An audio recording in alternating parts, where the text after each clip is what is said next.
Good morning.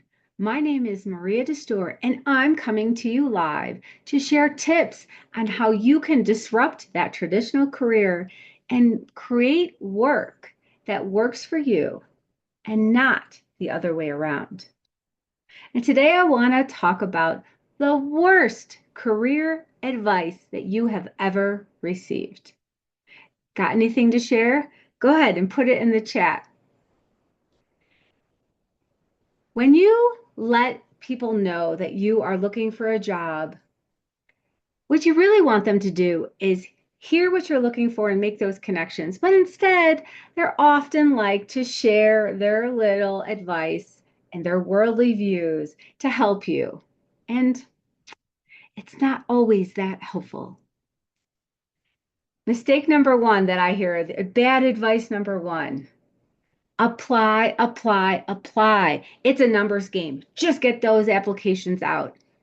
And it can feel great when at the end of the week, you know you got 20, 30, 40, 50, 100 applications out.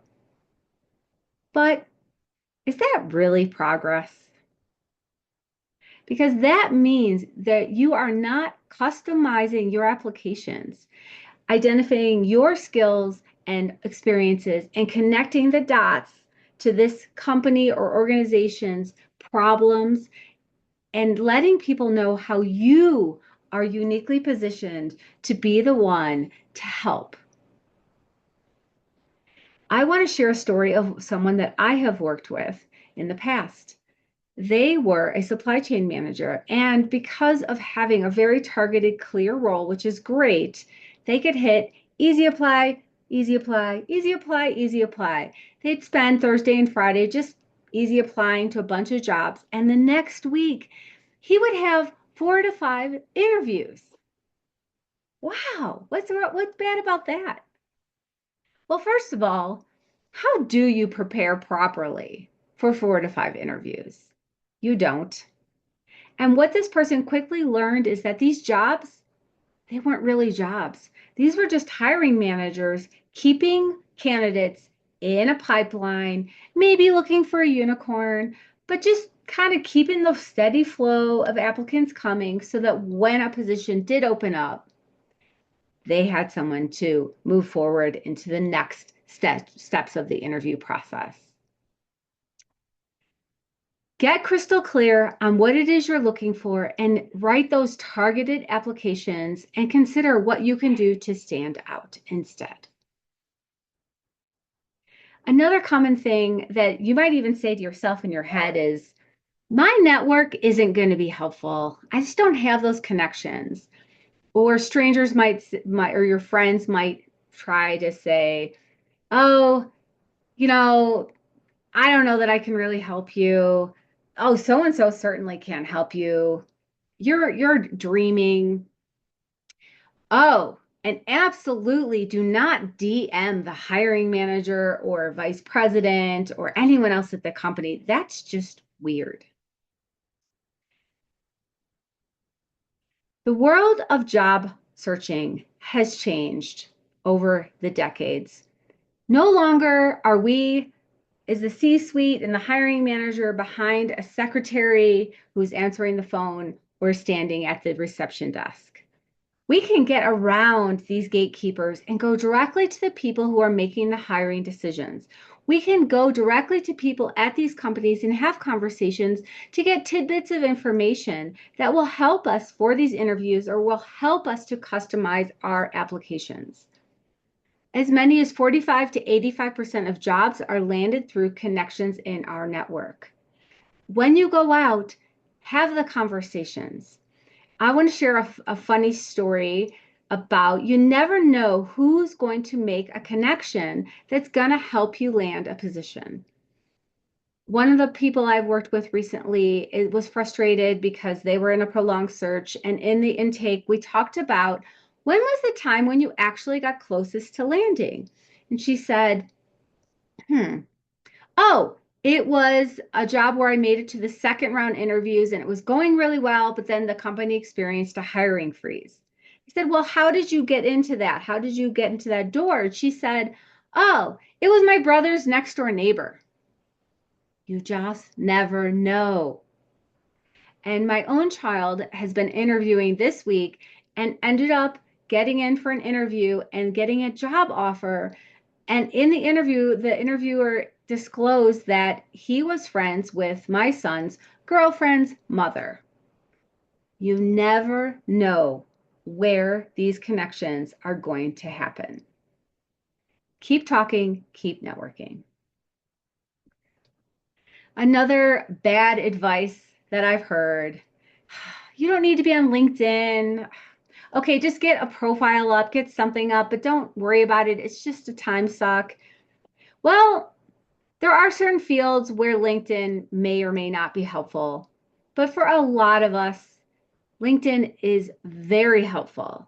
It's very helpful when we go to these networking events, when we go to conferences. Just think of all the connections that you've made over the last 6 months at events. What happened to them? How did you process them? How did you keep track of them? This is where LinkedIn comes in handy. You connect with them right at the event. After the event, you send a DM, you note in a spreadsheet or keep track of who is active on LinkedIn, and you follow them and you start commenting, you start conversations. This is how you grow your network to include those people who are at the next level, who are going to be the ones that are going to get you to the next level. Get your LinkedIn up, align it with your other brand assets, know exactly what you're looking for, show up, comment, make posts, create other content, newsletters, videos, use it to DM people in the back end. LinkedIn is a valuable networking tool, and if you're not using it, you're missing out. I want to share a funny story of something I saw just yesterday on LinkedIn. A man wrote, I will give $10,000 to anyone who makes that connection that helps me land my next job. Is that not super creative way to go on the offense in your search? I bet he's getting a lot of doors opened for him.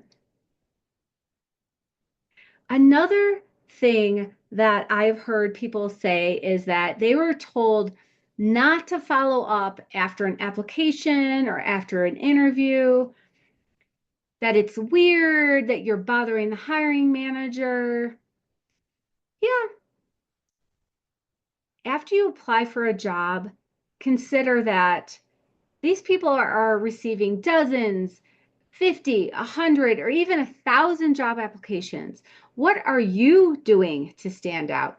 Can you send a DM to the hiring manager with a little short video highlighting why you're the right person for this job, catching their attention? Can you connect with people who work in that company and find someone who works in that department and get them to say, hey, did you see so-and-so's interview in the queue? I met with them and they're fantastic. There are so many ways that you can follow up.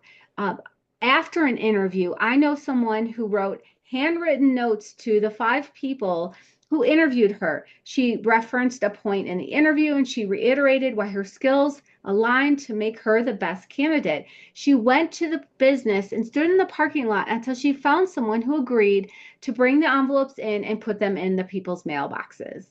Creative, different, standing out in a good way.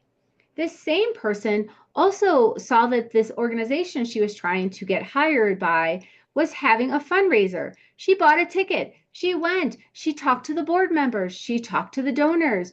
And then when she did interview, she was able to show that she was comfortable forging relationships and share the insights that she had learned that could help this organization. Another tip, or another not tip, that isn't really handy is there's something out there for you. Just wait for it to come to you. You're going to see it one day. How's that working for you? The perfect job is not going to show up in your inbox. You're not going to find it scrolling and scrolling and scrolling through all of the job listings.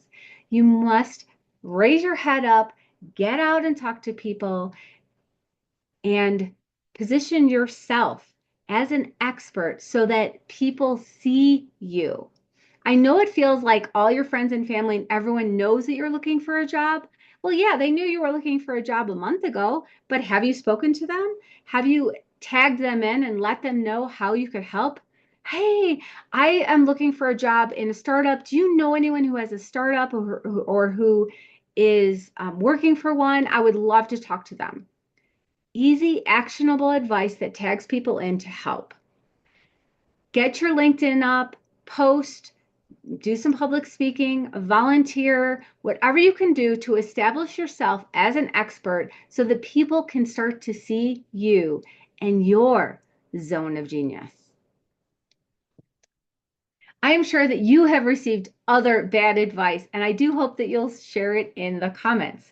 And when I work with my clients, we develop multiple strategies to go on this offense in the job search and take back the control. Because when you're in a job search, you very much often feel out of control.